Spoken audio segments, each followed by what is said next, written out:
Scorpio. Following the sequence of lectures on astrology, today we are entering into the house of Scorpio, which is ruled by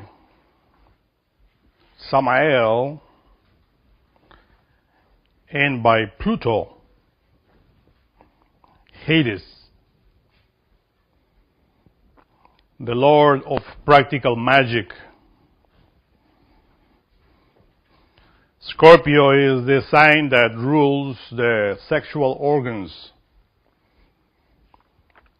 And of course, it encloses a marvelous knowledge, since it is directly related with the ninth sphere.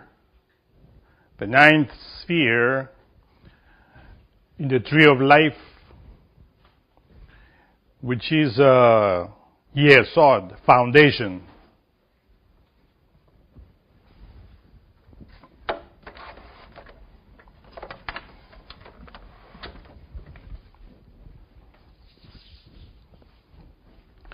So as you see here, or if you have the tree of life in your home, you have to see the ninth sphere, which is in the very bottom before Malkut, which is a physical world.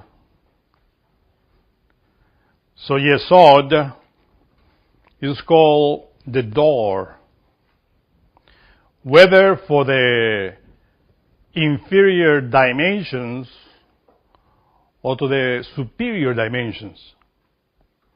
And here, precisely, we find the meaning why in Kabbalah it is stated that Samael is that archangel related with the tree of knowledge, and why Hades, Pluto, is also related with it. And of course, I repeat, Scorpio is related with Pluto and Samael. Samael is the fifth, as we know, archangel, the fifth spirit among the seven, which are related with the law of the Epta Paraparshinok, the law that organizes. When we observe the solar system, we find that the nine Sephiroth, we find here, are related with the different planets which rotate around the sun, being Neptune, the ninth. And you know that Neptune is related with Keter, the first Sephirah. Nonetheless, it is also related with Yesod, because Yesod, counting from the top to the bottom, is the ninth. But it is important, and it is good to imagine now the solar system, because you know that beyond Neptune we find Pluto, which in this precise moment the astrologers, or better said, astronomers of the planet Earth are saying that it's just a secondary planet. According to their statements, it is not a planet. But in Gnosticism, we know very well that Pluto is a planet and rules all the infra dimensions or inferior forces related with every single planet. That's why when you go and study the tree of life, you find at the very bottom of the tree of life, as you know, is Klipoth. And Klipoth is related with the 9 spheres, the shadow of the tree of life. Klipoth is what in religion is called hell, inferno, Hades. And precisely, Master Jesus in the Gospels, as well in many other scriptures which are not in the Bible, mentions Hades. And the whole purpose of the work that we had to perform, which is the self-realization of the being, is to defeat death and Hades. Of course, this is precisely the profound mystery, profound knowledge, wisdom, related with the sign of Scorpio. In Greek mythology, we find the myths related with Pluto, with Hades, and with Persephone, and Demeter, the mother of Persephone. Persephone is also called Proserpine, the queen of hell.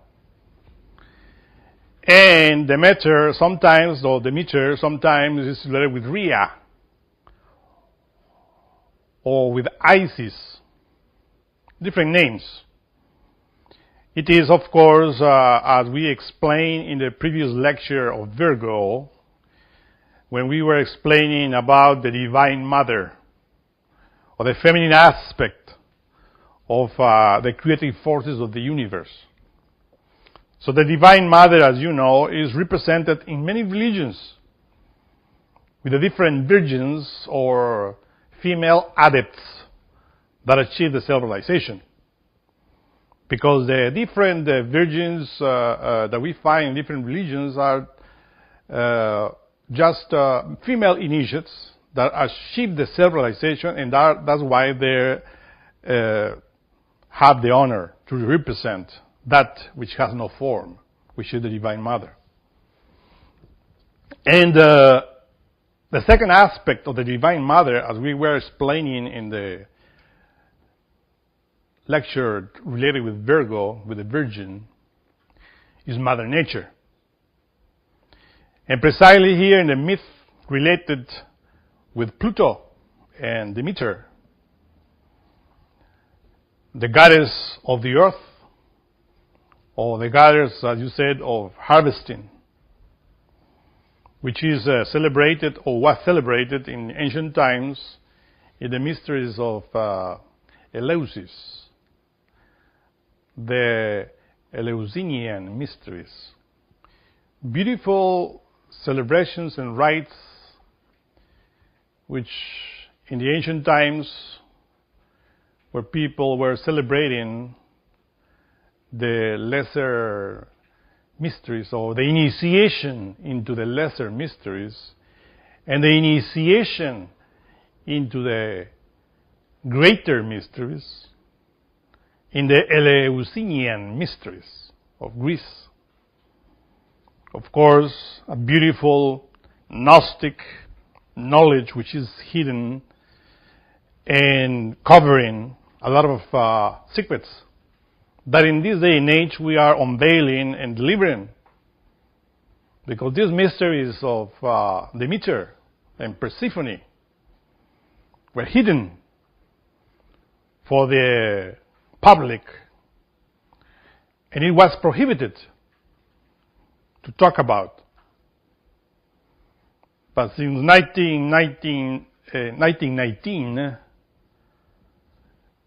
the White Lodge gave permission to explain all the mysteries for the sake of this suffering humanity, which is always thirsty of knowledge, hungry for the wisdom. And of course, the Eleusinian mysteries hide the mystery of the soul. We know that Proserpine, or Persephone, is the queen of hell, an aspect of the Divine Mother. But also it represents the soul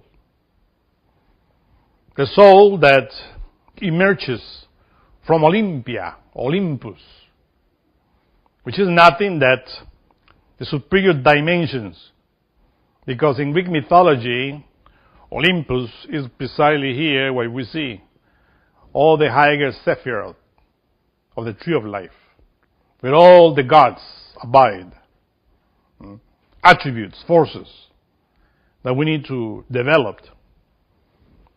But only in Greek mythology is where we find that there is also a God in charge of hell and is divine.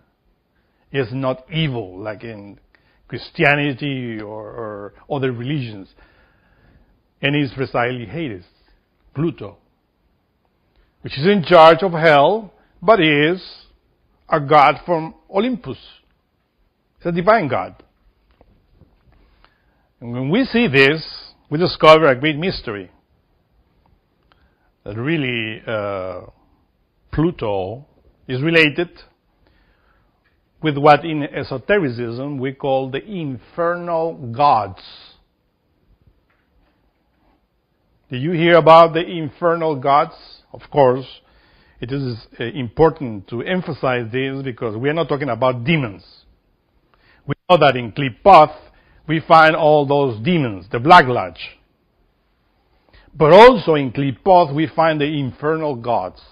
It's what in Buddhism is called bodhisattvas of compassion, nirmanakayas, who renounce Olympus, who renounce nirvana, the happiness there, and decide to enter into Qliphoth in order to help the lost souls. This is called the infernal gods. Jesus of Nazareth is an infernal god. Krishna.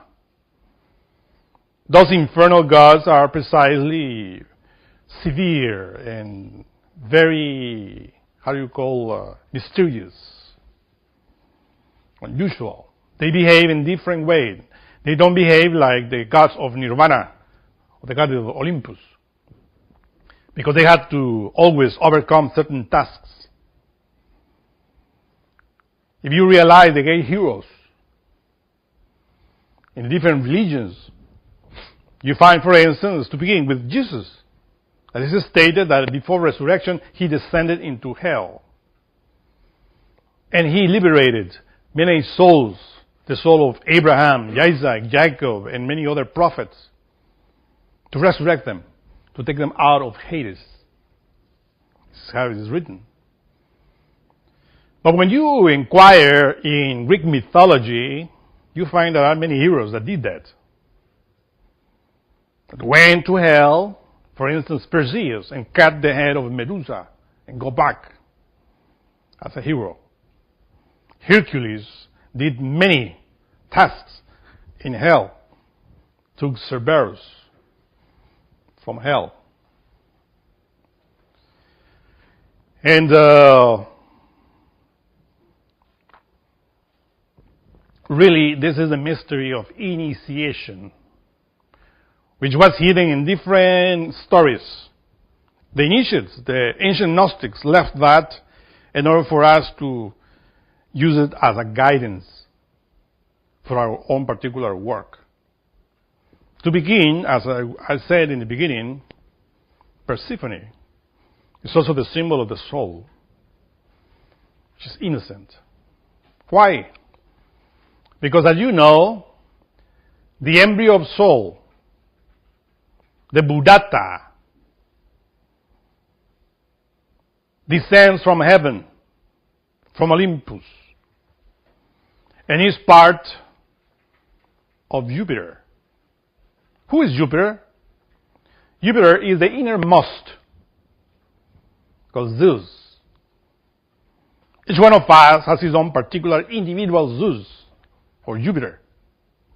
And as a soul, we are here in the earth in order to become really completely a son of Zeus, if we achieve the self-realization, if we work in this great work of the self-realization of the being, which is written in different religions, different ways.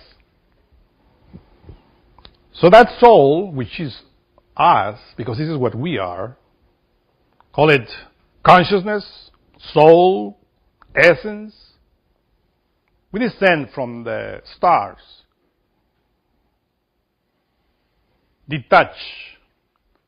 a part detached from the spirit. That spirit in Kabbalah is called Jehovah, the Tao, Jupiter, in this sense, in this Greek mythology. And entered, as we explain in all the lectures, through the doors of Yesod into the planet Earth. We explained that Yesod is related with the sexual organs. That's why I said Yesod is the door to enter into the earth. And of course, we enter into this physical world through the doors of sex. Our father, our mother, in Yesod, performed the sexual act. One sperm came from the sexual glands of our father and entered into the womb of our mother. 9 months endured that sperm in order to develop. And of course, this is how in the Eleusinian mystery says that this is how the soul dies. What we call birth here is a death for the soul. Because the soul in heaven is free, enjoys all the attributes of God. But when entering into this tomb, into this sarcophagus, coffin, called physical body, we become dead. That's why Jesus said, let the dead bury their dead. Because in this myth of Pluto with Persephone is written beautifully all the symbol of this. So that Persephone, which we said is the symbol of the soul, enters into Mother Nature through the door of Yesod. So in this case, Mother Nature becomes our mother. And she creates for us what we call the protoplasmatic bodies. In the law of evolution, these protoplasmatic bodies are very simple in the mineral kingdom, which they start developing. But we know that the divine Mother Nature, which gives these protoplasmatic bodies free to every soul that enters into the world, take care of all the souls. It is how Persephone is always the spoiled child of Demeter, the divine mother. And she takes that soul from the mineral kingdom to the plant kingdom to the animal kingdom, and finally to the level of the intellectual animal kingdom. So the soul enjoys all of this evolving process next to the divine mother, Mother Nature. That's why in other ways we say that the elementals of nature enjoy Eden. And the divine Mother Nature takes care of them. But something happened, unfortunately. When we enter into the intellectual level, then the intellect starts becoming identified with nature. That symbolizes when Persephone is going to cut flowers. It's cutting Narcissus, one of them. Narcissus is precisely that symbol also. We call the people narcissists, where they identify with themselves. Or we will say it with the beauty of nature. Unfortunately, we become identified with the beauties of nature, and we forgot our own divine origin, a superior origin. And we start identifying with it so much that all of a sudden the earth opens and Pluto appears and rapes, abducts Persephone and takes her to hell to become his queen. That's devolution. Or the way in which we start, of course, being identified with the laws of devolution, which are in charge, of course, of Pluto. Because Pluto, Hades, is that intelligence, or the physical body. If you observe the physical body, there's a lot of knowledge, intelligence, but we are not aware of it. The digestive system, the respiratory system, circulatory system. And when we investigate the physical body, really, all of its functions, we become amazed to see how wonderful this physical organism is. And scientists in this day and age amazed when they study the physical body. But they ignore too many things of the physical body. The physical body is capable of doing many things that this present science ignore. And it's because the duty of the soul here in this physical world is to acquire cognizance of the physical body, of all its functions. But that is not easy. Because within the physical body, we have the subconsciousness, unconsciousness, infraconsciousness, aspects of Hades, which everybody now has active. It is stated in that myth that in one part of the year, Persephone is liberated and goes with his mother to Olympus. But part of the year is in hell with Hades. That is a symbol, of course, of the physical death. It's the lower symbol of the physical death.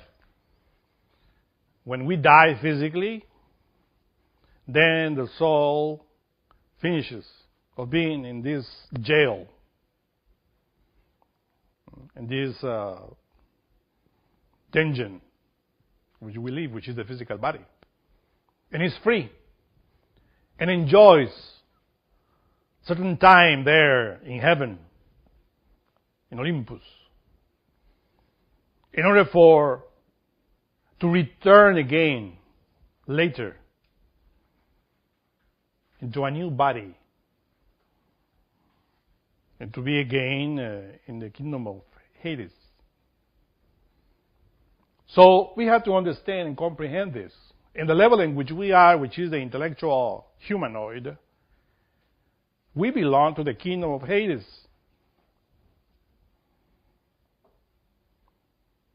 Once in a while, people enjoy certain vacations after death, physical death, into Olympus, into heaven, into paradise, into nirvana for a while. But then they have to return again, because the duty of every soul is to conquer Hades, to be aware of those forces. And that's why in Gnosticism, we always emphasize that the door of hell is Yesod. The door of Eden is also Yesod. And when we talk about initiation, we talk about Yesod. Because in order to enter into the initiation, you have to study the ninth Sephirah. No one can receive any type of initiation if this person is ignoring the mysteries of Yesod, which are related with Scorpio. That's why in the Eleusinian mysteries, those that knew about the mysteries of Yesod were entering into the world of Hades. And that's why it is symbolized that through the 9 initiations of lesser mysteries, in which little by little the initiate was entering into the inner layers of the earth until reaching the 9th sphere. Dante Alighieri, the poet, great master that wrote the Divine Comedy, explains the same thing. He enters into the door of hell and goes down to the 9th sphere. And while he's going down, he's describing the different types of powers of Hades, which different souls are slaves of.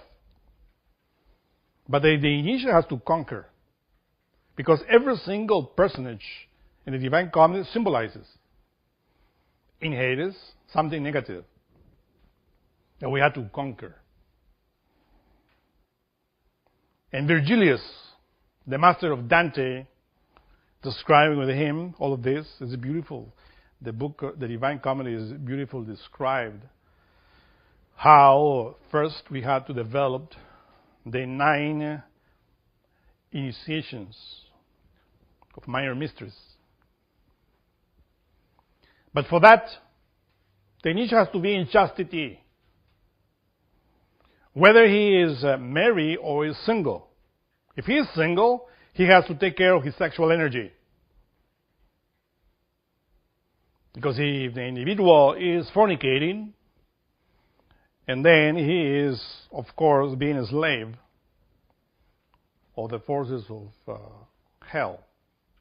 Because fornication is one of the entrance. I mean, the entrance into Hades as a failure is through 3 aspects of the soul, which is the fallen soul, which is lust, greed,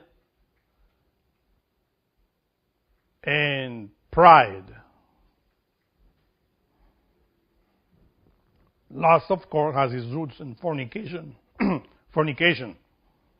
We know that fornication is what the animals perform. Anybody that reaches the spasm or the sexual orgasm spills the sexual energy, that is fornication. So everybody is a fornicator. That's why we live in Hades. Because fornication and adultery is common in Hades, not in heaven.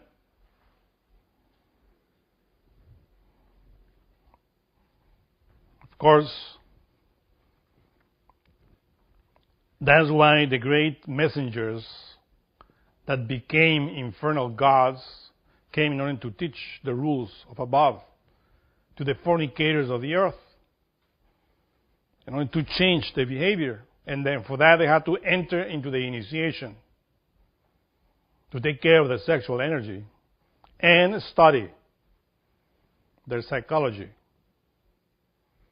And since the protoplasmatic bodies that were serving in evolution to the soul close to the Divine Mother, now is turning into devolution, and Demeter loses her daughter.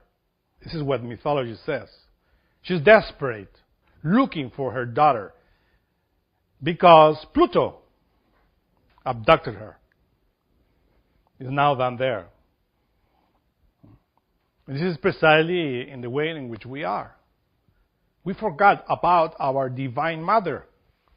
We have too many lives in different physical bodies that we forgot our divine origin. We forgot that our Divine Mother is waiting, but is inside of us. But she turns now into Proserpine, Persephone also.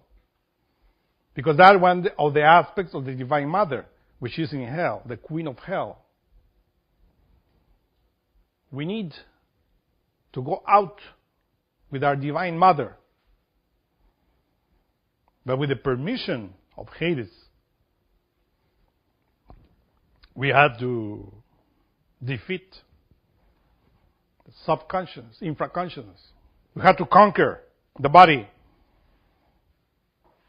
Because Hades is the intelligence of the physical body. That intelligence that is instinctual. But what we need to transform into intuition. That's why it is written that Demeter was looking for Persephone with two lights, two flames, two torches. One is called intuition, and the other, objective reasoning. This is how the Eleusinian mysteries tell us. This is how she was looking for it, and finally she found Persephone. Of course, after she found Persephone, she founded the Eleusinian mysteries and Eleusis. But because all of that is related precisely with initiation, how to conquer that. It is written that those people that are married and practice sexual magic, they enter into the 9 minor mysteries very fast. Remember that the one that receives initiations is the innermost, the spirit. Never the physical personality here. Because the physical personality that we have has to be conquered. The physical body has to be conquered. And all the infra forces within, which are beneath the physical body, has to be conquered. That's why Hades is very sly of the intelligence of nature. When somebody declares that he is a master and boasting about his mastery, he's saying that Hades is having him or her in his hand. Because the personality that boasts about being a master belongs to Hades. That's why it's very difficult to achieve mastery.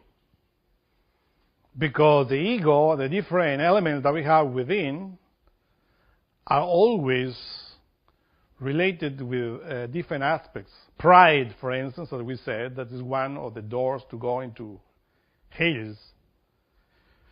Pride is one of the elements which is very heavy in every one of us.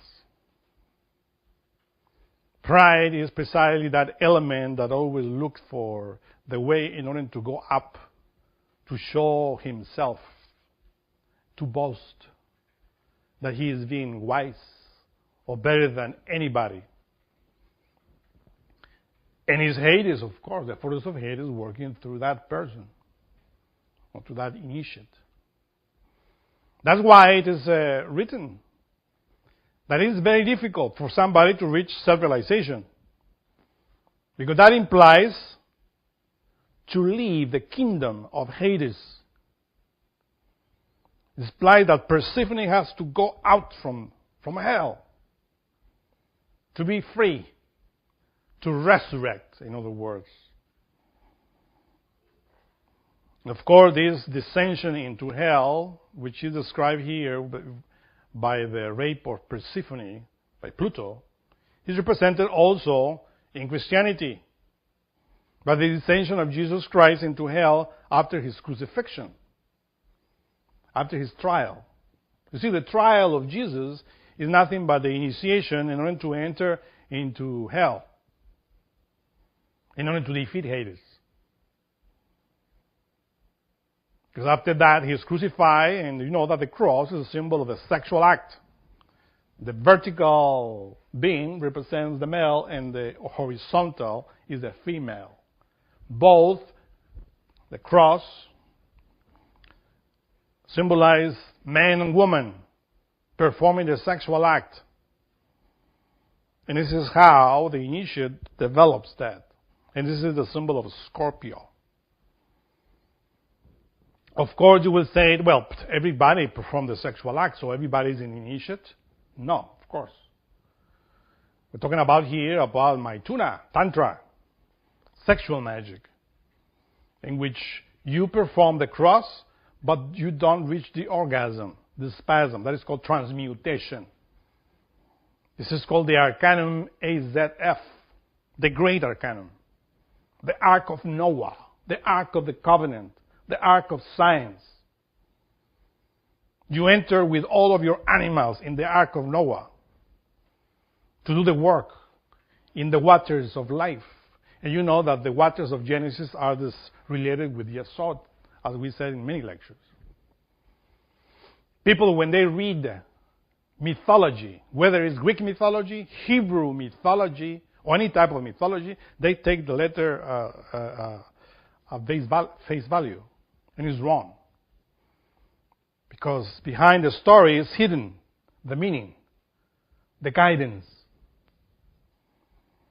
In this day and age, there's a lot of people that interpret the Bible and many other scriptures, like in this case the Greek mythology, as the dead letter, and they don't know the meaning of it. This is a thing that is related with celebrations of the past, because the great priests, in order to teach this, mysteries of Eleusis, or the Eleusinian mysteries, they were related this with the seasons of the year. Winter, of course, they said, is when Hades were taking the life of the earth, and in the spring is when Persephone was again going back with his mother, and Demeter was giving life to the whole planet again. So it was one of the symbols of the rape of Persephone that we study here. But of course, we take that from the internal point of view, because every myth, every story has to apply to yourself in order to understand what you had to do in order to develop. So, it's coming into my mind as well this myth about Orpheus and his Eurydice. And when he descends also into hell in order to liberate Eurydice. Of course, it is written that Orpheus was the son of Apollo,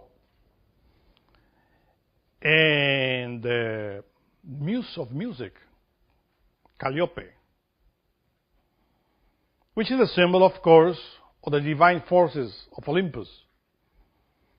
And Orpheus is the wisdom that we had to develop by playing the lyre, which is related with the spinal column.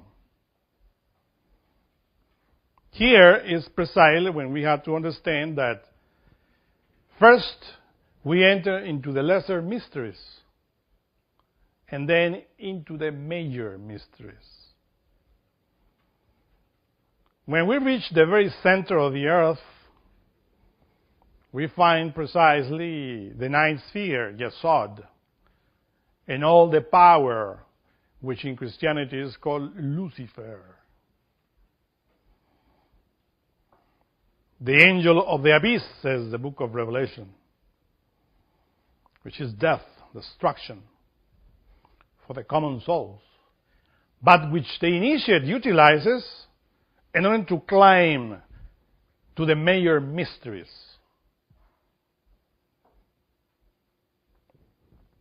This major mysteries is also related, they say, with 9 initiations, which we have to study carefully in order to comprehend the mysteries of Scorpio. Master Jesus, in the Gospels, when he talks to Nicodemus, he says to Nicodemus, "Verily, verily, I said unto you, that it is necessary to be born again in order to enter into the kingdom of heaven." Nicodemus was a rabbi, which means a master at that time, of Kabbalah. He knew about the tree of life. He knew about the wisdom of the prophets. He was studying the Torah like any other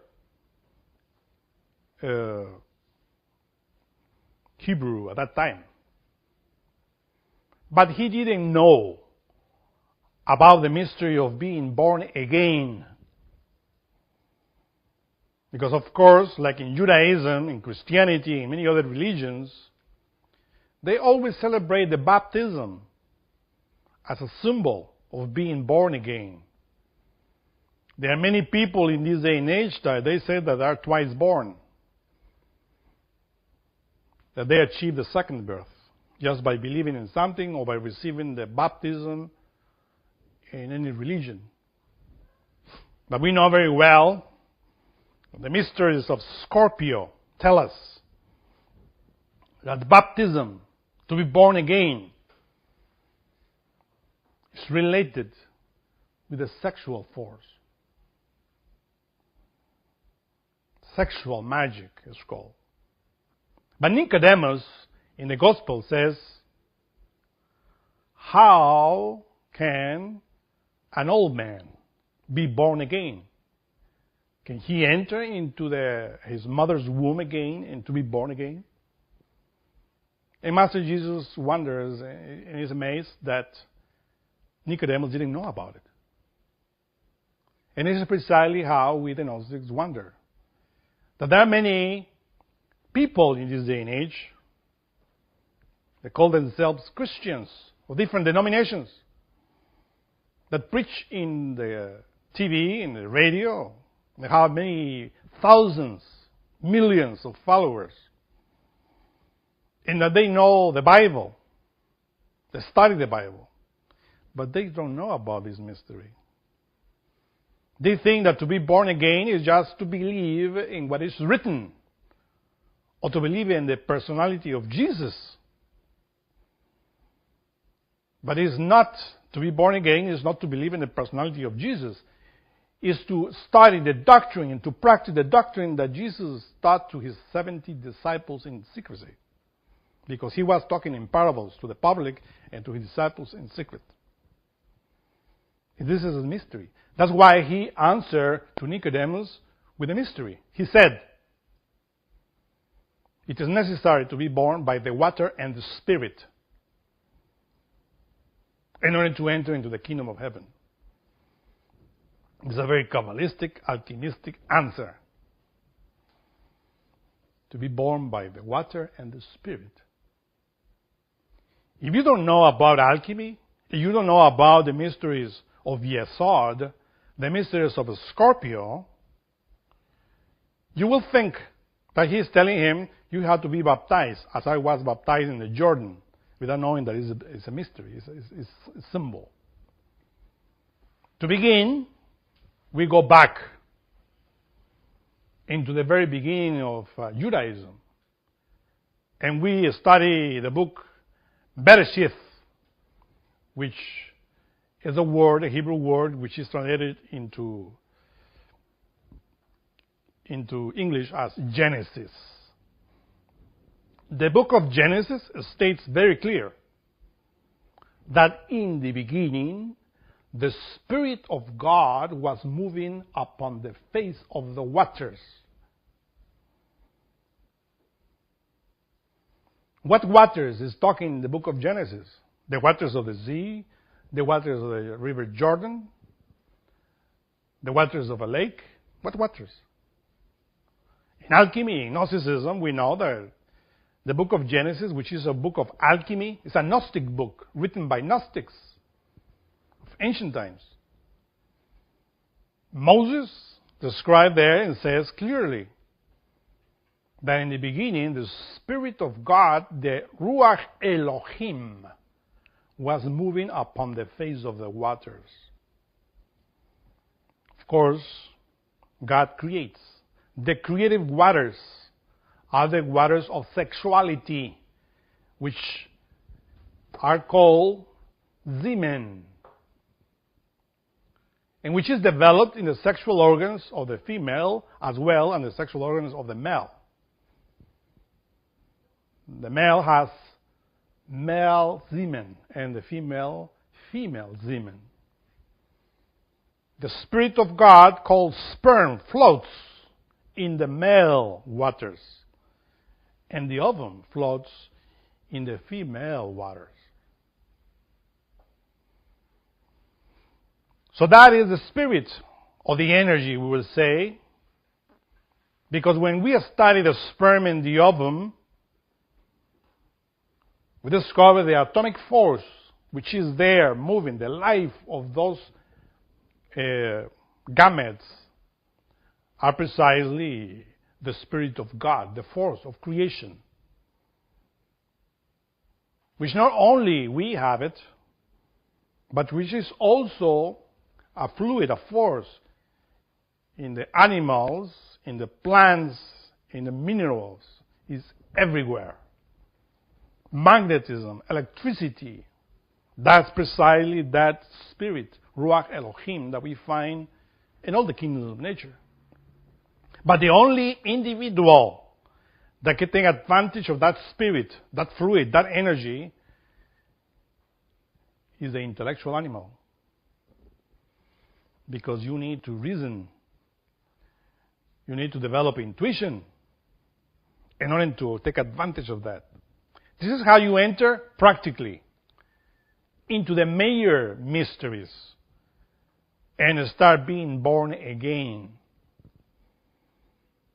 Being born again because we are already physically born, but we are dead to the superior worlds. So therefore we have to be born again in order to enter into the superior worlds. And that is an action of transmutation of the sexual spirit of God, which palpitates, which throbs in our sexual glands. This is precisely what we know, that the waters are those, is the semen itself, that element that we have in our sexual glands, and that force, the Spirit of God, is there. So we need to be born again by the water and the Spirit. Master Jesus of Nazareth didn't say in that in order to be born again you have to believe. He says you have to be born by the water and the Spirit. But unfortunately, all the people in this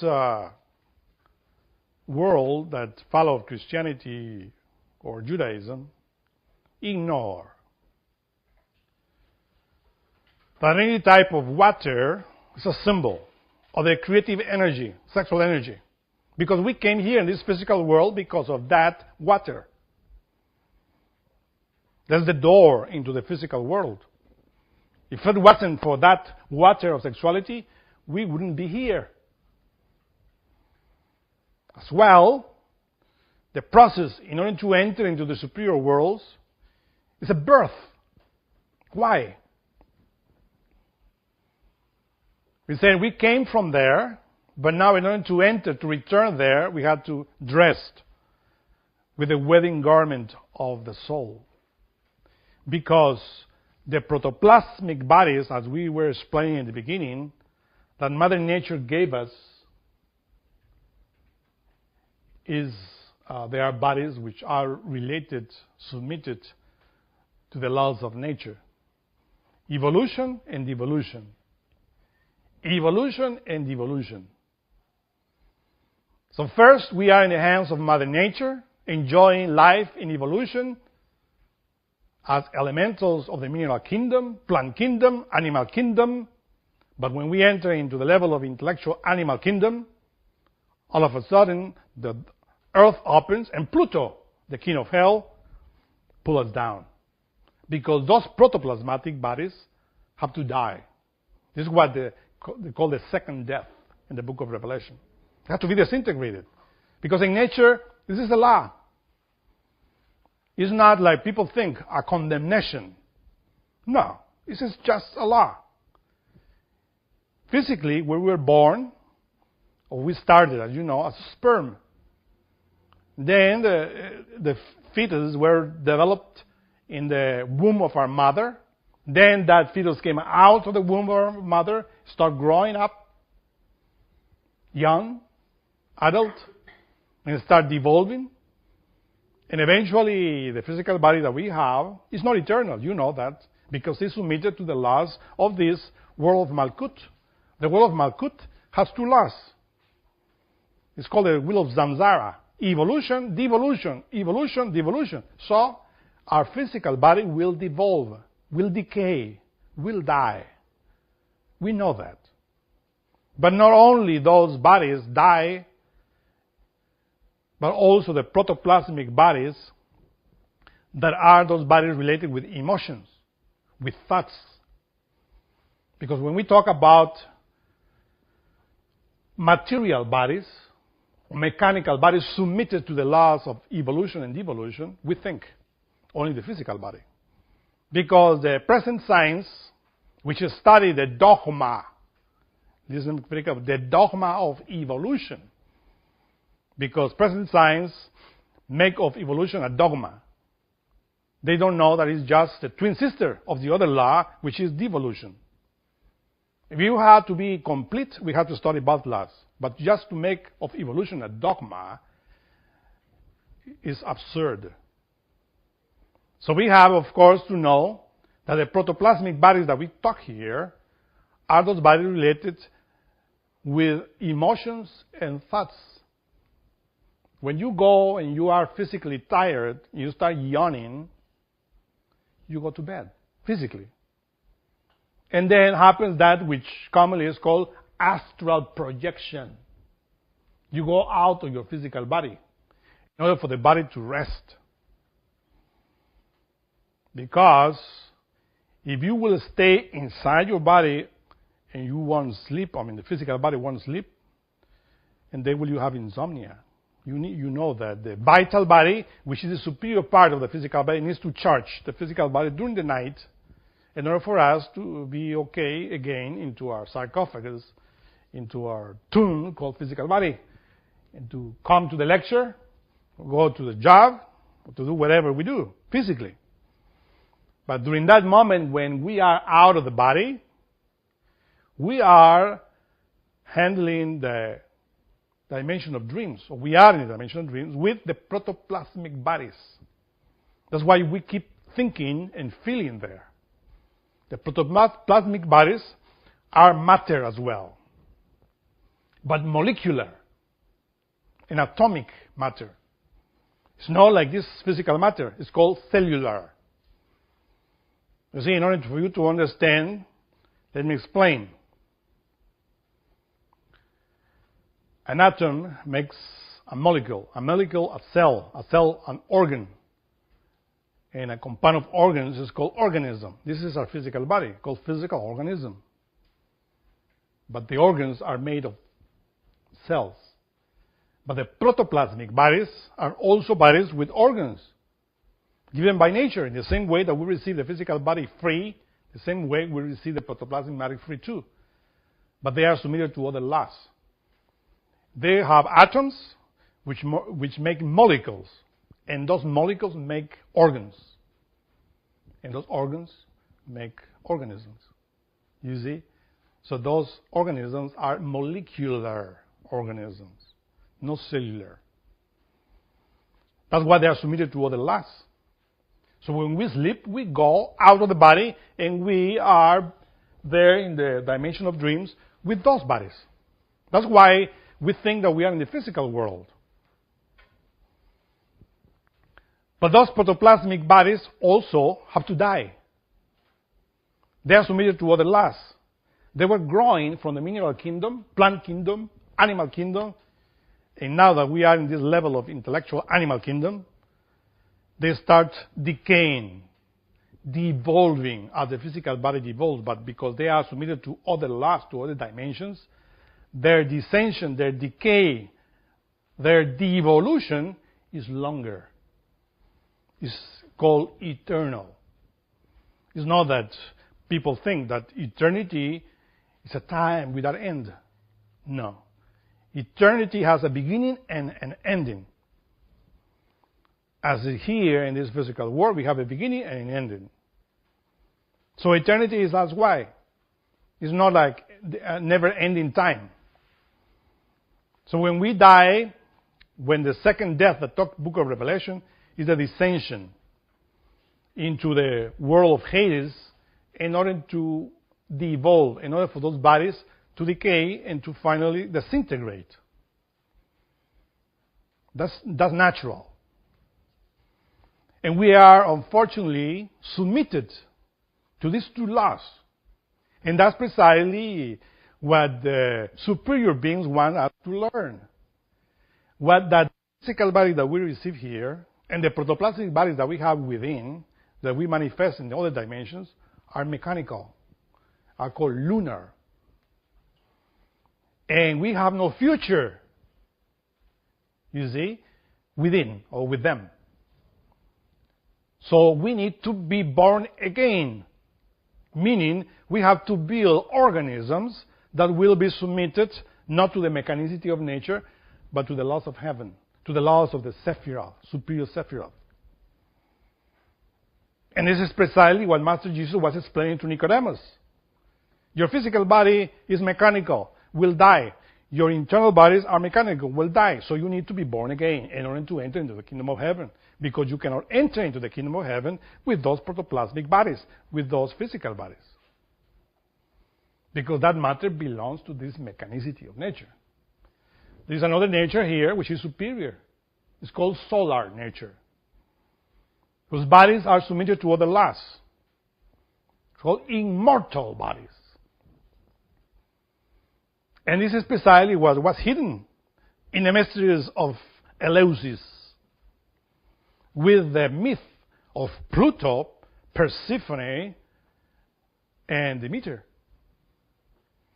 And in the myth of other great heroes, in which in order to build those bodies, they need to destroy the elements which belong to Hades. You find, for instance, when you talk about anger, pride, gluttony, greed, envy, etc., all of those defects that we have within in abundance, all the people have, we call it psychological aggregates, protoplasmic elements that are created mechanically. Because if you observe, was made mechanically. That's why I say that we are children of fornication. In Ecclesiasticus, one of the books of the Bible, states there that present human beings, or called human beings for respect, but it's intellectual animals, have no difference with the beast. The way that they are born as well. The well that they eat as well. The well that they die as well. There's no difference. Because we have bodies that belong to nature. So the only way to enter into the kingdom of heaven is by being born again. And of course, for that, we need to receive the doctrine, the mysteries. And that's why it is written there in the Eleusinian mysteries of Scorpio that in order to enter into the major mysteries, first you have to pass through the 9 minor mysteries. And to know about yourself, to know about this, what we're talking here. Because your consciousness has to realize that belongs to Hades. It's not, as many people think, that we are going to fall into hell, that we are going to go to hell. No. We are in hell. That's precisely the truth. To realize that, to comprehend that we live in hell, is the beginning in order to leave hell. The people think that they will fall. No. We are already there. But why? We have to explain this very, very clear in order for you to understand. The Great Law gave us 108 physical bodies of intellectual humanoids in order to give us the opportunity to be born again. In other words, as the myth of Pluto explains, Persephone goes up out of hell, or limbo in this way, when we have the physical body. That's the other symbol. And here, with the physical body, we have all the elements that we need, because the physical body is like a great laboratory. Many people in the Middle Ages were looking for the laboratory of the great alchemists. Of course, they have some laboratories there physically in order to make their experiments. But they ignore that the great laboratory of the great alchemist is called physical body. This is it. You don't need to look out because you have it already. But every alchemist needs an athanor in order to work in his laboratory. In other words, needs the female aspect. Or if he is female, he needs the masculine aspect of that physical body. Because your physical body being male has only the masculine forces. You need the feminine as well. And that is called the Holy Grail, the retorta of alchemy, or as in mythology called, the flaming forge of Vulcan. When men and women are in the sexual act, they are in the flaming forge of Vulcan. And then there, Vulcan, which is the Holy Spirit, can build for you great weapons if you know how to utilize that laboratory of sexual alchemy. Fortunately, people ignore this. In the Middle Ages, they were looking for that laboratory and for the philosophical stone, which is precisely the mystery of sex. And they were looking everywhere, and they were carrying it every time with them. And that's why many alchemists were always talking in a funny way. When you look everywhere, finally you discover that you always carry it. And this is precisely this. Because the sexual energy is the most powerful energy in the universe. So you don't need to look any place, it's there. What you need, if you are a male, you need a woman. You need to marry. Because that is the mystery of the perfect matrimony. And to follow the rules of alchemy, which are the 10 Commandments. Not to believe in them, to perform them inside of you. Every commandment is something that you have to follow inside. That's the rules. Many people believe in the 10 Commandments, as you know, they're written now, they blah, blah, blah about the 10 Commandments, but they don't know how to follow them because this is something that you perform in Yesod. The 2 commandments were written in 2 stones. One stone is the stone of the woman, and the other stone is the stone of the man. This is what Moses taught. The 2 stones where the 10 commandments were written are simply the 2 stones of Yesod. When you enter into the mysteries of Masonry, the first thing that you enter into the temple, any Mason temple, is a rustic stone, a rough stone, between 2 columns. The 2 columns, Joachim Boaz, the woman and the man. That's Joachim Boaz. They had to salute those 2 columns. But in the middle of those 2 columns is a rough stone. That rough stone symbolizes the way in which we are right now. Sexually speaking, it's rough. We are pure animals. To chisel that stone and make it perfect cubic form with the hammer and the chisel is what you call willpower. So we have to work with willpower until we make that stone that is rough, perfect cubic form. But that hammer, of course, is a symbol of willpower. Because this is the only thing that we need, is willpower. Because the energies that will build for you what you need, which is the solar astral body, mental solar body, and causal solar body, which is called the Merkaba, or Tosoma Heliakon, or the Sahu, the Egyptian Sahu, in order to enter into the world of the gods. All that matter, all that energy that you need in order to create that is in the sex, and you need willpower. Why? As Nietzsche says in Das Sprach Zarathustra, Nietzsche says, are you visiting women? Don't forget your whip. Of course. Are you going to perform the sexual act with your wife? Don't forget your whip. Because that whip is willpower. You see, there are symbols in the Gospels where Jesus is being whipped in the back.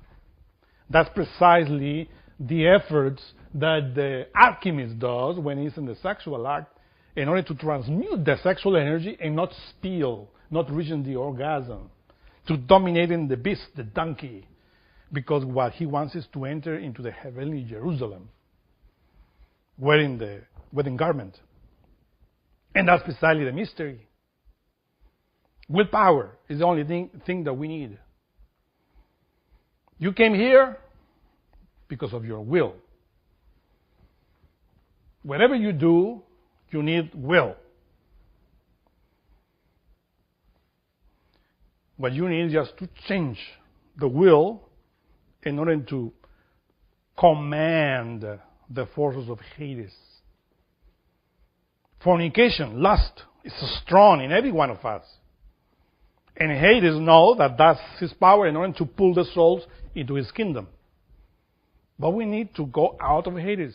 We want to go into Olympus. And Hades says, okay, do it, but defeat me first. You want to leave my kingdom? I will put every single element, servant of mine, in your disposal. You have to defeat, you have to fight. You defeat them, you are free. This is how all the great heroes enter there and fight.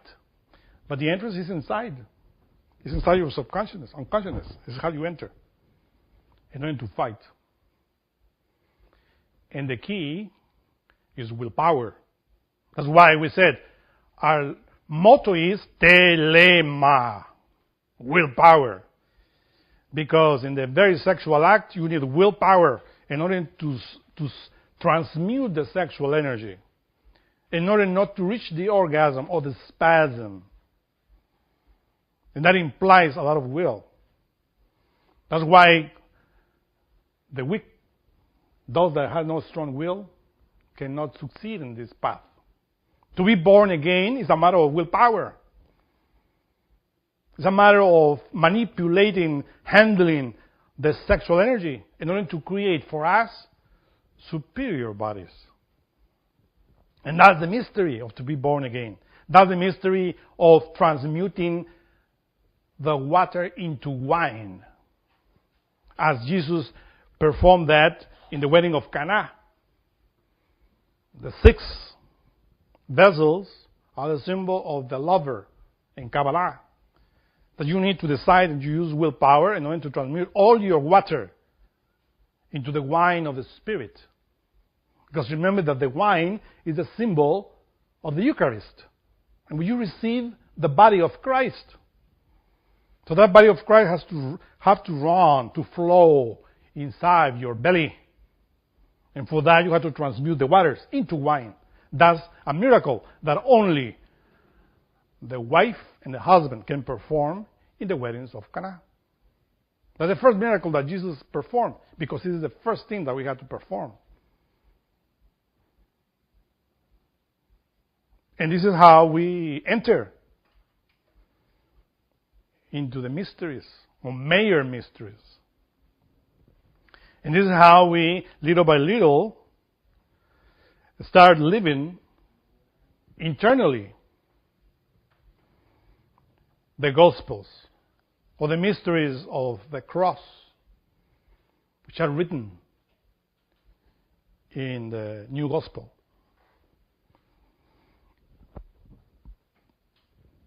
So that's why you find that in a Scorpio is the other great magician of practical magic, which is Samael. Samael is that archangel that rules Aries and Scorpio. It's fire. In a Scorpio, you find that some symbols, you find the knight fighting against the dragon. And the knight is always holding the spear in order to kill the dragon. Well, that's a great work that the warrior had to perform in a Scorpio, because the practice of a Scorpio, esoteric practice of a Scorpio, is sexual magic, is transmutation. Pranayama. The lance of that knight, the spear, the symbol of the masculine force, which is telema, in which we utilize the sexual energy, which we transmute, in order to kill the dragon. Do not commit the mistake of thinking that only we, the man, the male, have the spear. Of course, physically speaking, the spear symbolizes the phallus. But the woman also has the spear, which is precisely that masculine transmutation. Because when you transmute the energy, you receive the lance, the spear. And in order to comprehend this, let us remember, Joan of Arc, that great knight female who develops all the powers and the land. The Athena also, the great warrior that had the spear. And it's because the feminine and masculine forces are either in men or in women. The great Valkyrias. The Valkyrias, if you ever saw the Ring of the Nibelungen, this great opera of Wagner, you find there how the Valkyrias, the great Amazons, are described, which is the feminine aspect. We use the spear, which is precisely the masculine force of Samael. Because when you developed and you start working, you enter into the kingdom of Samael. Samael, precisely, which is the one that kills the dragon, that defeats the dragon inside of you. Samael is the sexual force in Scorpio. Of course, we have to understand that the 7 spirits before the throne of God that the book of Revelation talks about are above there in the superior dimensions. They are archangels or logoi, divine forces. But all those spirit forces are in each one of us, in potency. We have all the 7 forces of the Holy Spirit, the 7 spirits before the throne of God in us. You see, for instance, that Samael is the 5th, because he's in relation with the 5th center, the sexual center.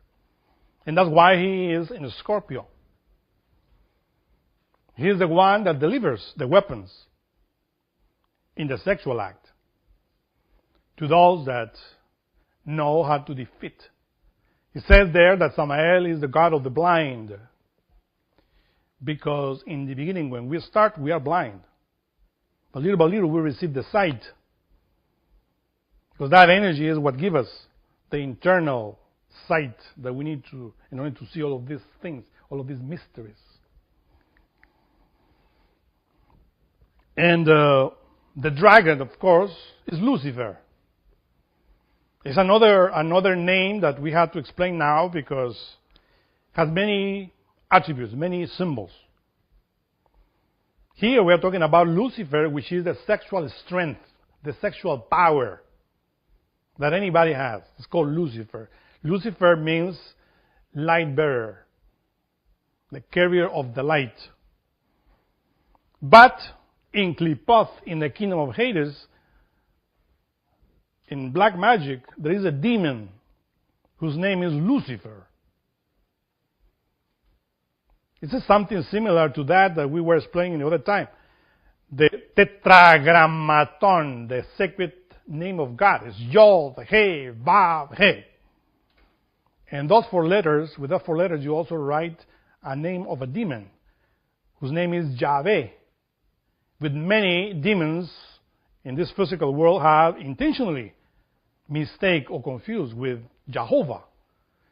In order to write Jehovah in Hebrew with Kabbalistic letters, you write with Yod He Vav He. In order to write Yahweh, you write Yod He Vav He. But one thing is Yahweh. Yahweh is a demon, and Jehovah is different. Is a superior entity of the superior Sephirah. But in many Bibles, you find the word Yahweh instead of Jehovah. And that's very bad. That's precisely very sneaky things that the black magicians did in order to confuse humanity. They pronounce it Yahweh. Well, yeah, Yahweh. Yahweh. Yahweh. Yeah, for the Yod, Yahweh. Yahweh, Yahweh, many ways. But that's not the name of God. The Yod He Vav He means pronounced Yahovah or Yod Hava, Kabbalistically speaking. Yod Hava. That's the right pronunciation. Yahweh or Yahweh or many other appellations is just naming a demon from Qliphoth. As well in this case, Lucifer is an aspect, individual aspect of each one of us. Represents the sexual potency. The fallen Lucifer is Satan in us, the devil, which is all the difference that we have. So there are many fallen Lucifers or Satans in the world as human beings. Everybody has that within. And this is precisely what we have to understand. Because sometimes the Master Samael on Veor talks against the Luciferian spirits, which are black magicians. We utilize the sexual force in a negative way. Because in the same way that we speak here about to be born again and to transmute the sexual energy in order to create the internal bodies, in the same way, in Yesod, which is the entrance to Hades, there are also the black magicians. That they teach to humanity the way to enter and to become demons faster and to enter there. And they do it through the sex. But they teach black tantra. Because the wisdom of Yesod, the wisdom of Scorpio, is tantra. Sexual tantra. But why tantra? Is what we explained already. the way in which husband and wife transmute their sexual energy and accomplish with the Ten Commandments. Follow the rules in order to be born again. Black Tantra is different. It's where you enjoy of sex and degenerate and develop the Kunda buffer organ, which is the tail of Satan. And then you become an inhabitant of the world of Hades, a slave of Hades, a slave of Pluto. So you see, whether you defeat Hades, Pluto, or you become a slave of Pluto, Hades. And those black magicians, they don't create the internal bodies. They just fall into hell by practicing sexual magic in a negative way and develop powers here in Klipoth. And since this Malkuth, the physical world, is a fallen Sephirah, they exercise a lot of power in Malkuth because the physical body that we have is a fallen Sephirah. It's an outcome of fornication. We are not immaculate conception. We came from immaculate conception. We came from fornication, all of us. So therefore, the secret enemy, which practices sexual magic negatively, has power in Malkuth. It's called the Black Lodge. They are the ones that are spreading pornography. They are the ones that are spreading a lot of degeneration in the sexual act in order to bring all the soul down. Because they know that the only way to go out is by being chaste, to practice chastity. And that's why it is not rare that many people are angry with us, because we are teaching chastity, sexual transmutation, which are against the rules of hell. Fornication, adultery, sexual degeneration is something normal in hell. But to teach this that we are teaching here in hell is something abnormal. Yeah, because it belongs to the superior dimensions. But if you want to leave hell, you have to do it. That's the only way to experience that which is written in many religions about the great masters, angels. Did you hear about angels? If you belong to any religion, you always read about divas, angels, with beings. But you never experienced that. But if I ask you, did you ever experience a nightmare? All of you will raise your hand and say, yeah. Nightmares are related to Klipoth, because we have the elements there. But in order to experience, to have a contact with an angel, with superior beings, well, we have to change. We have to transform, because nothing is given to us for free. We have to fight for it. And the only element that we have to use in order to fight, in order to conquer that, is willpower. That's what we need in order to enter into the doors of Eden, into the doors of initiation. We have to reach the first, the second, the third, the fourth, and the fifth initiation of major mysteries. And if we want to go ahead into the level of the Superman, because when you reach the 5 initiations of major mysteries, you have the right to be called human being. Because with the 5th initiation, you create the causal body. With the 4th, you find the mental solar body, a body that gives you reasoning, but superior reasoning, not the reasoning that we use here. And with the astral body, you have a body with superior emotions. So when you have those bodies inside of you, solar, immortal, no mechanical, what everybody has, then you have the right to be called human being. And then in the internal plane it says, behold man. You see? Behold the man. Behold. Ecce homo. And the symbol of the causal body, the superior body, above the mental body, is the crown of thorns. That's why when Jesus reached that level, appears in front of the multitudes, he's already a human being. And Pilate, which symbolizes the subjective reasoning, the intellectual animal mind, says, Ecce homo, behold the superior mind, the superior man, the superior manas, because he is the inferior. And of course, Jesus there is ready as a man to walk the path of the superior man, the Superman. And for that, he takes his cross and go again to the Calvary, to the Mount of Golgotha. That's the way of the Superman. Nietzsche committed a mistake when he wrote his Zarathustra. He thought that all the population of the earth were made of human beings. He was wrong. All the population of the earth is made of intellectual animals. But human beings, we have to call Diogenes. He says, please, look for us, a human being. And Diogenes will come to New York, will go to many cities of the world, and Diogenes will say, well, I didn't find it yet. Because it's difficult to find a human being with solar bodies. Those human beings are the ones that are prepared in order to enter into the kingdom of the Superman. And for those are precisely the greater mysteries of Eleusis, in which they have to descend again into the kingdom of Pluto, but at a very higher octave.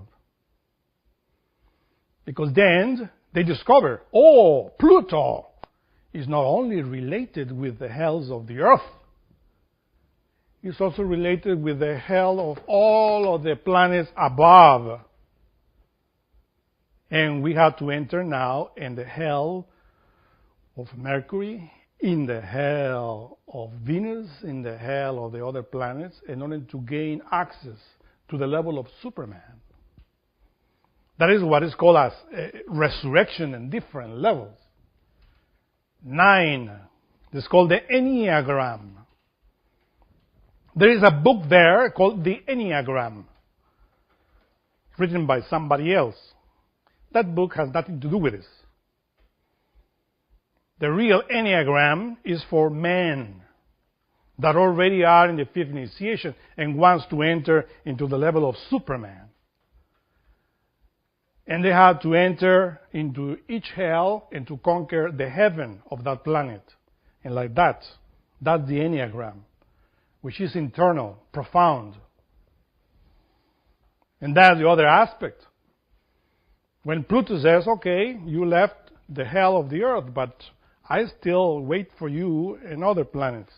Because Pluto, you know, is the planet that has the only planet that had that orbit, which is not like the other planets. It's a very rare orbit.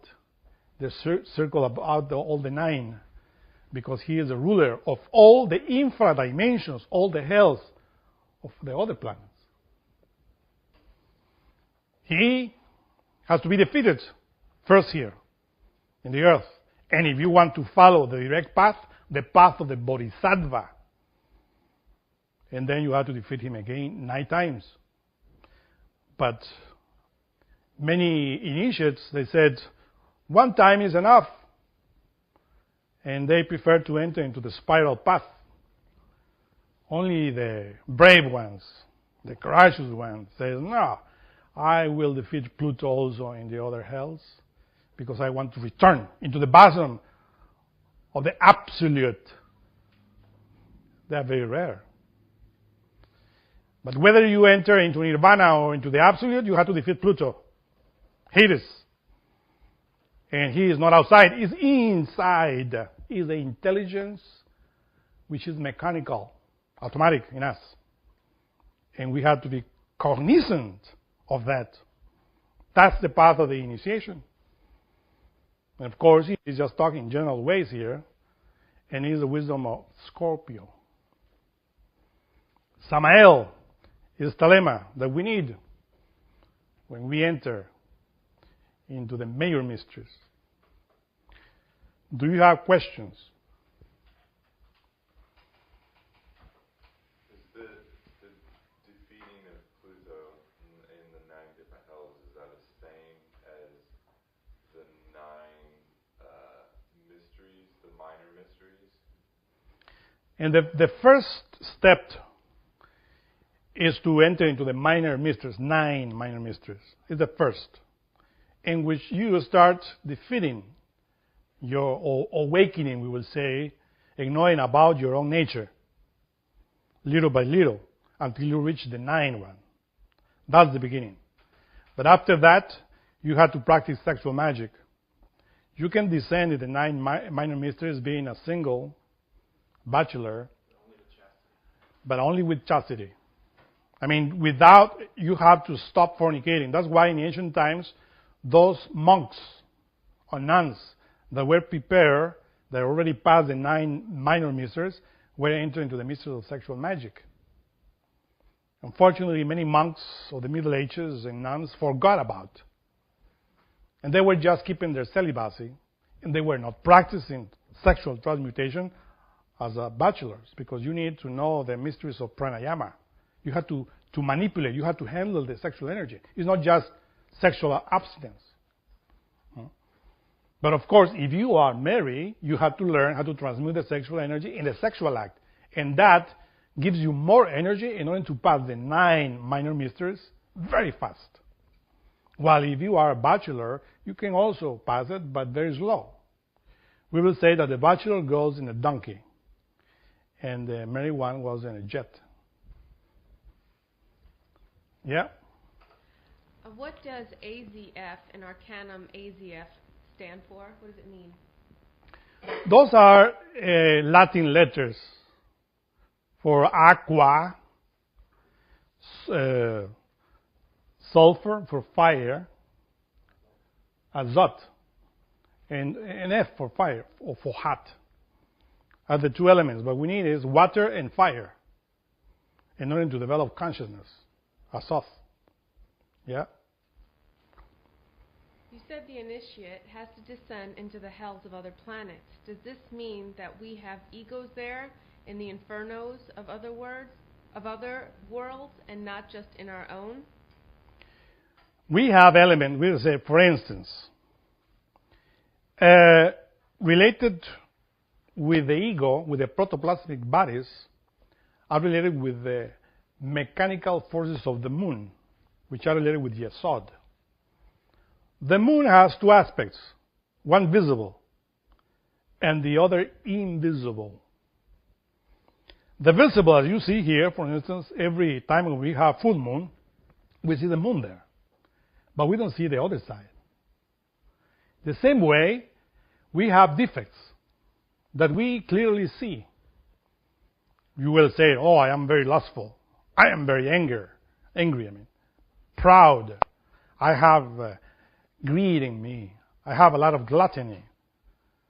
Many defects, right, which are easily to see. But the dark side of the moon, the other side, is precisely those elements that you don't see and that you don't even imagine that you have. You might say, oh, I never take the money of anybody. I always like to be right. I don't like to steal. Those people that are really here in the physical world, you can leave, for instance, $1 million there on the table, and they look and they walk away. They are always behaving. But in the dark side of the moon, of their psychology, there are elements of going to a bank with weapons and stealing the money of the bank. But they ignore about it. A woman, for instance, can be very chaste and very faithful to his husband. But in the dark side of her moon, she might have egos of prostitution that she ignores.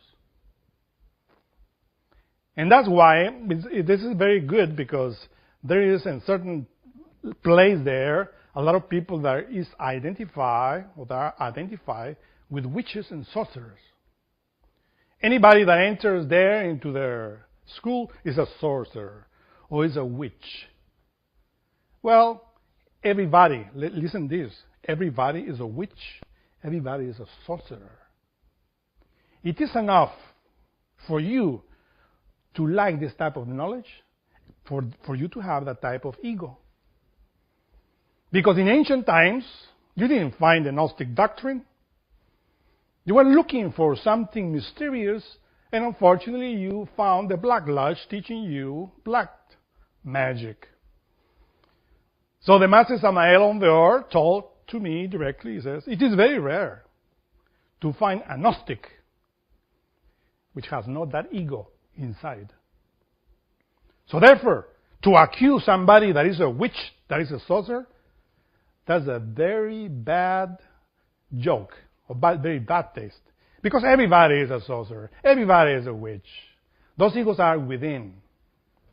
You know? This is what we have to understand and comprehend. And while we point on others, other people are being sorcerers or witches, we forgot that we have that within. We have to be, in this way, as we said, compassionate. And to see the evilness in the righteous and the goodness in the evil one, in the wicked. Yeah? You mentioned Nietzsche, and thus spoke Zarathustra. Was he a Gnostic? Yeah, as Hitler was a Gnostic. And of course, you hear what? Yeah. Many in the past committed many mistakes. It's like, for instance, as we're saying here. We're accusing others of being witches or being sorcerers.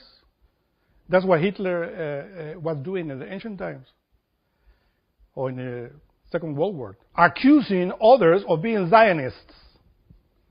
We know about Zionism, but not all the Jews, not all the people of Israel are Zionists.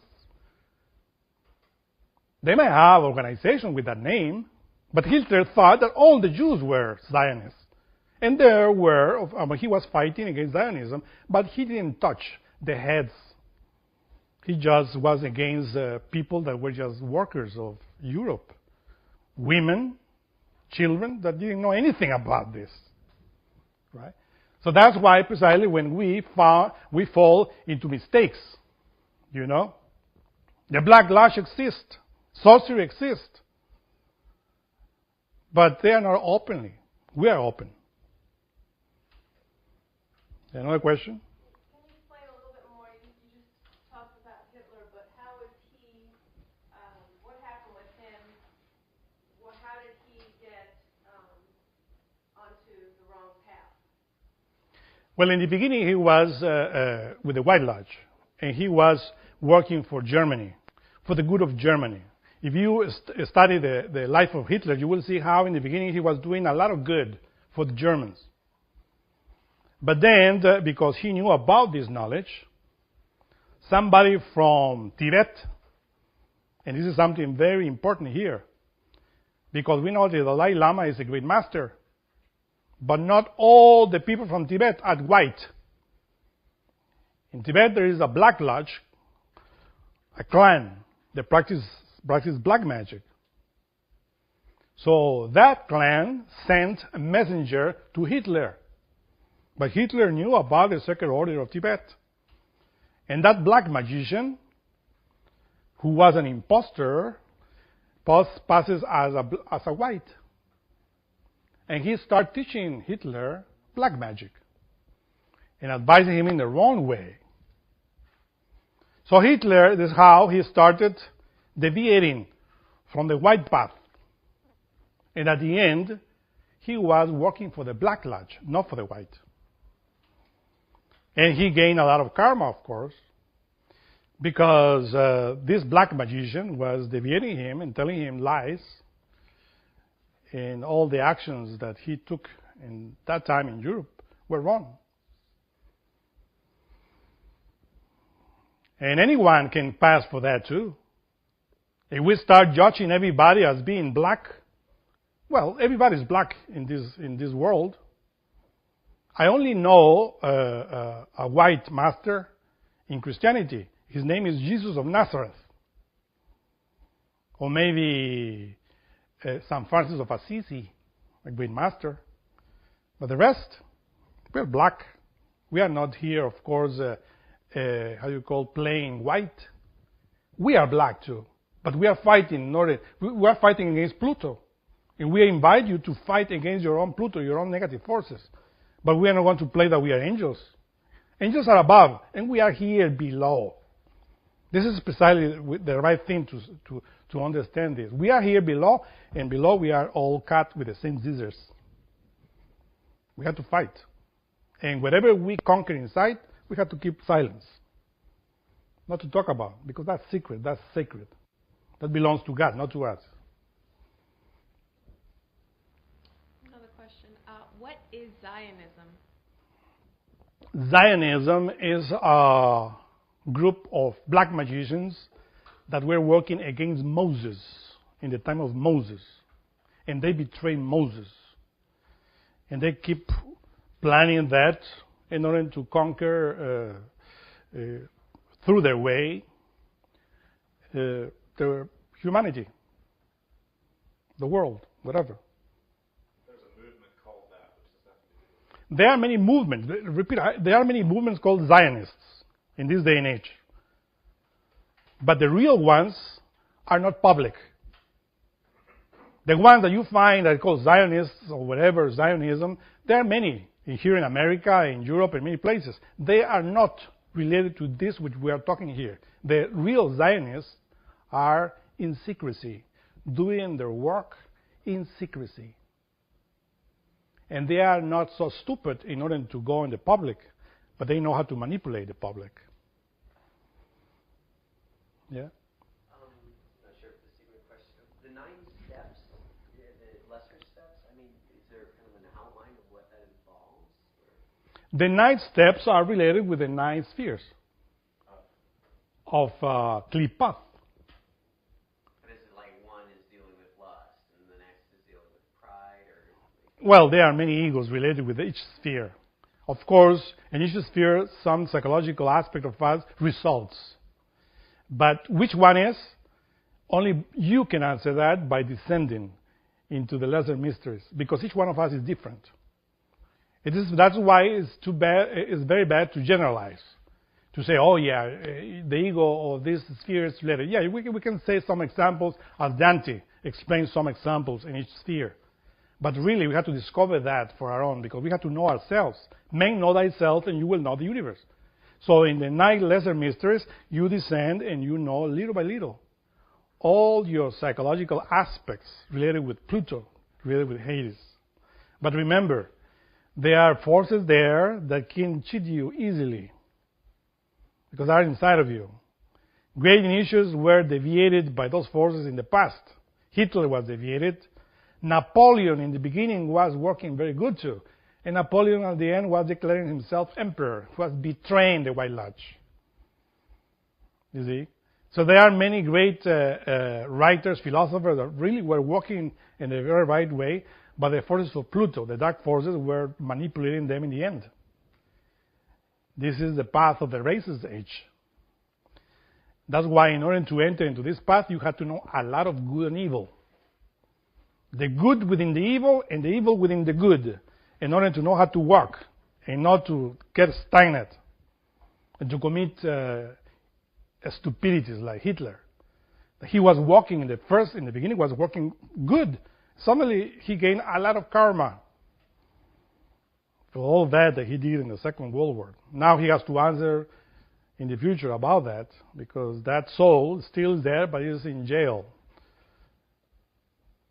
It's not free, like many other perpetrators of that word. So we are really in the times of the end, and the White Lodge is doing super efforts in order to pull the souls out of the kingdom of Hades. But a lot of people are identified with Hades. They love Hades. They love hell. They sing to hell. You know that. So it's up to you. Use your willpower. If then Hades, I want to be your friend, but you are my enemy. I know that. You know. It is inside of you. It's not outside. It's inside.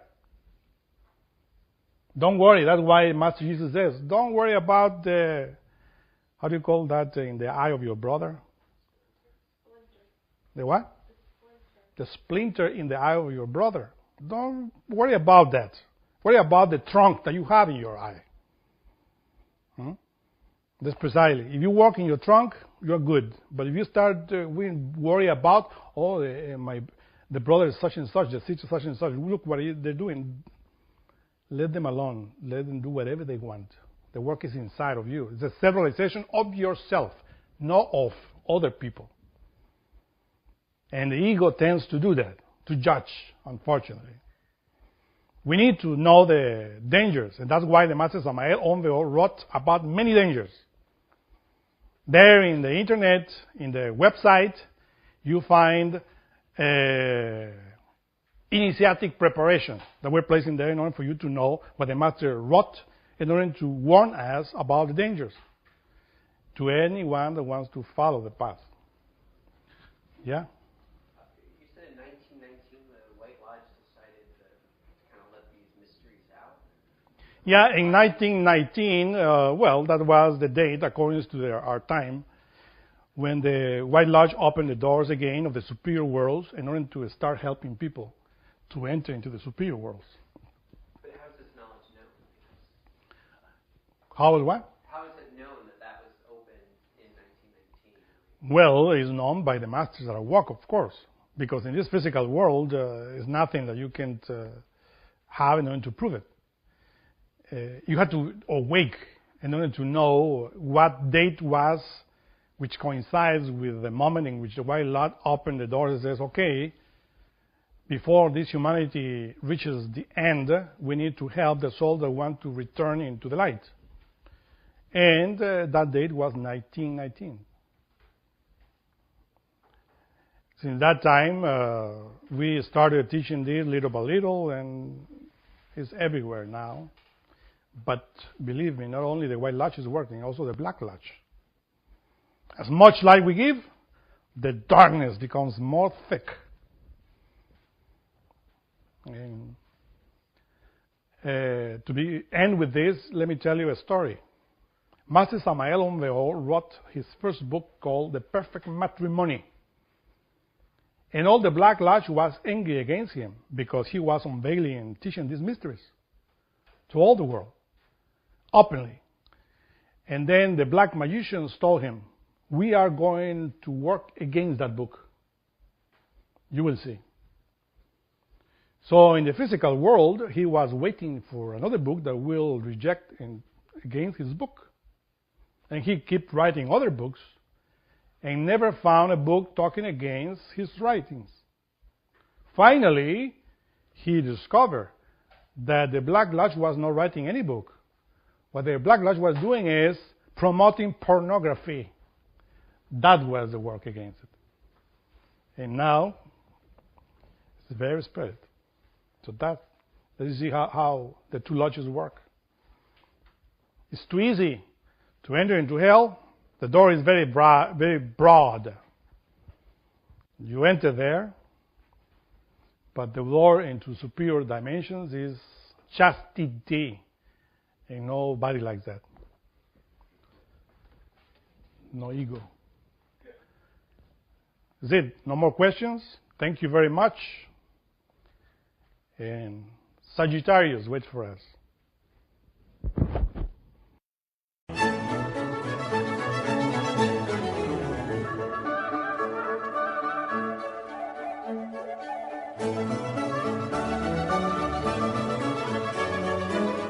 To learn more about what you learned in this lecture, we invite you to explore the books published by Glorian Publishing, available from booksellers worldwide. You may also be interested in online courses or upcoming retreats, all of which you can learn about at GnosticTeachings.org. All of this has been made possible by the financial support of listeners like you. Will you help others to benefit from this knowledge? Most spiritual schools recommend a donation of $10 to $20 per lecture. Every donation helps. Make a donation now at GnosticTeachings.org. Thank you. May all beings be happy.